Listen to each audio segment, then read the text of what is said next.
ಪ್ರಧಾನಿ ನರೇಂದ್ರ ಮೋದಿ ಇಂದು 3 ರಾಜ್ಯಗಳಲ್ಲಿ ಪ್ರಚಾರ ನಡೆಸಲಿದ್ದಾರೆ.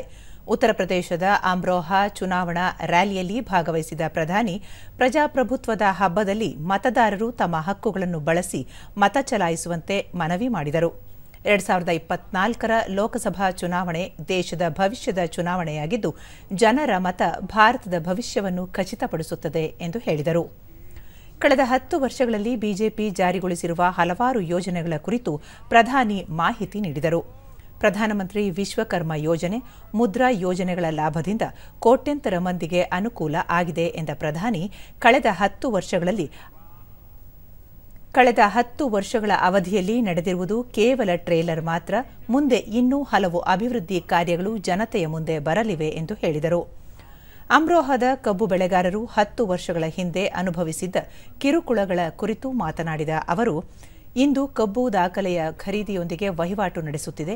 ಉತ್ತರ ಪ್ರದೇಶದಲ್ಲಿ ಈಗ ಪ್ರತಿ ವರ್ಷ ಸುಮಾರು 1,500 ಕೋಟಿ ರೂಪಾಯಿಗಳ ಕಬ್ಬಿನ ವ್ಯವಹಾರ ನಡೆಯುತ್ತಿದ್ದು, ಇದು ಹಿಂದಿನ ಸರ್ಕಾರಗಳಿಂದ 2-3 ಪಟ್ಟು ಹೆಚ್ಚಾಗಿದೆ ಎಂದು ಹೇಳಿದರು.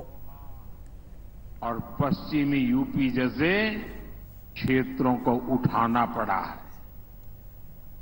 ये इलाका दिल्ली और एनसीआर के इतने करीब है, लेकिन दिल्ली एनसीआर का जो फायदा अमरोहा को मिलना चाहिए था, वो पहले. ನಂತರ ಪ್ರಧಾನಿ ಮಧ್ಯಪ್ರದೇಶದ ದಮೋಹ್ ಮತ್ತು ಮಹಾರಾಷ್ಟ್ರದ ವಾರ್ದಾದಲ್ಲಿ ಸಾರ್ವಜನಿಕ ಸಭೆಯಲ್ಲಿ ಪಾಲ್ಗೊಂಡಿದ್ದರು.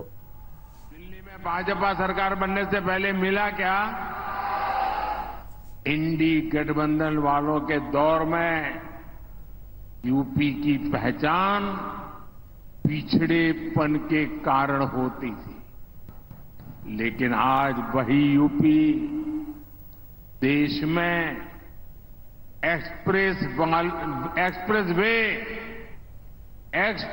वे वाले प्रदेश के तौर पर हिंदुस्तान जानने लगा.